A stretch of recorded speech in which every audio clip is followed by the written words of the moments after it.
మాజీ మంత్రి రోజా గారి మీద టీడీపీ ఎమ్మెల్యే ఖాళీ భానుప్రకాష్ నాయుడు గారు చేసినటువంటి కామెంట్స్ ఏవైతే ఉన్నాయో, ఆ డెరగేటరీ రిమార్క్స్ ఏవైతే ఉన్నాయో, వాటిని అందరూ కూడా కండెమ్ చేస్తూ ఉన్నారు. చాలా జుగుప్సాకరంగా ఉన్నాయి కామెంట్స్ లేండి, కోర్స్. అండ్ తాజాగా ఫార్మర్ చీఫ్ మినిస్టర్, మాజీ ముఖ్యమంత్రి, వైసీపీ అధినేత వైఎస్ జగన్మోహన్ రెడ్డి గారు కూడా ఆ డెరగేటరీ రిమార్క్స్ని కండెమ్ చేసుకుంటూ ఆ టీడీపీ ఎమ్మెల్యేని ఇమ్మీడియట్గా అరెస్ట్ చేయాలి అని చెప్పి డిమాండ్ చేశారు. జగన్ గారు ఇంగ్లీష్లోనూ తెలుగులోనూ ట్వీట్ చేశారు. మాజీ మంత్రి రోజా గారిపై టీడీపీ ఎమ్మెల్యే గాలి భానుప్రకాష్ చేసిన వ్యాఖ్యలు అత్యంత హేయం. తెలుగుదేశం పార్టీలో దారుణంగా మారిన దుష్ట సంస్కృతికి ఆ వ్యాఖ్యలు అద్దం పడుతూ ఉన్నాయి.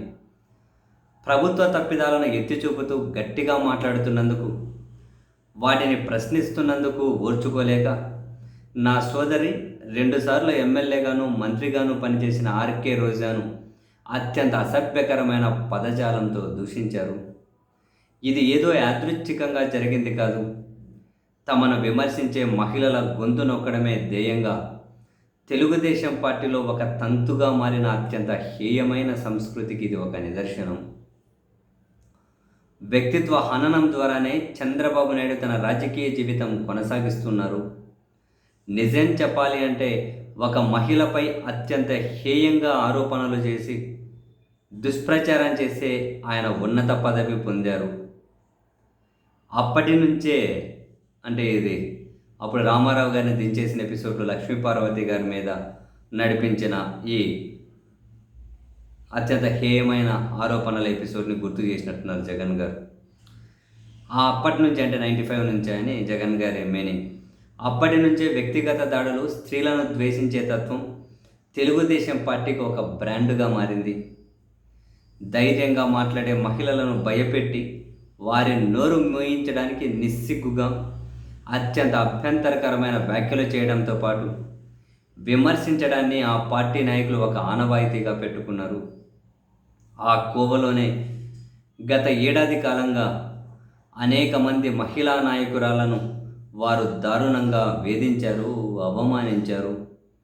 తనపై ఒక ఎమ్మెల్యే చేసిన అత్యంత హేయమైన వ్యాఖ్యలపై ఫిర్యాదు చేయడానికి ఆర్కే రోజా వెళ్ళగా వాస్తవాలు స్పష్టంగా కళ్ళెదుటే కనిపిస్తున్నా పోలీసులు తిరిగి ఆమెపైనే సందేహాలు వ్యక్తం చేశారు. ఇది రాష్ట్రంలో పోలీస్ వ్యవస్థ ఎంత దారుణంగా మారింది. టీడీపీ గుండాలను రక్షించేందుకు వారు ఏ స్థాయిలో తమ బాధ్యత, కర్తవ్యాన్ని మరచి వ్యవహరిస్తున్నారు అన్నది చూపుతున్నాయి.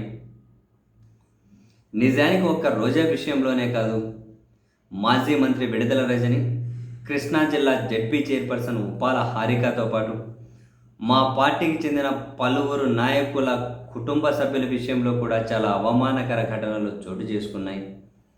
రాష్ట్రంలో టీడీపీ ప్రభుత్వం వచ్చాక మహిళలకు ఏమాత్రం రక్షణ లేకుండా పోయింది. వారికి కనీస గౌరవ మర్యాదలు దక్కడం లేదు. వారికి ఏ విధంగానూ న్యాయం జరగడం లేదు. ఇకనైనా మాజీ మంత్రి ఆర్కే రోజాను దారుణంగా అవమానించిన ఎమ్మెల్యే భానుప్రకాష్ని తక్షణమే అరెస్టు చేసి చట్టపరమైన చర్యలు తీసుకోవాలి అంటూ జగన్మోహన్ రెడ్డి గారు ట్వీట్ చేశారు.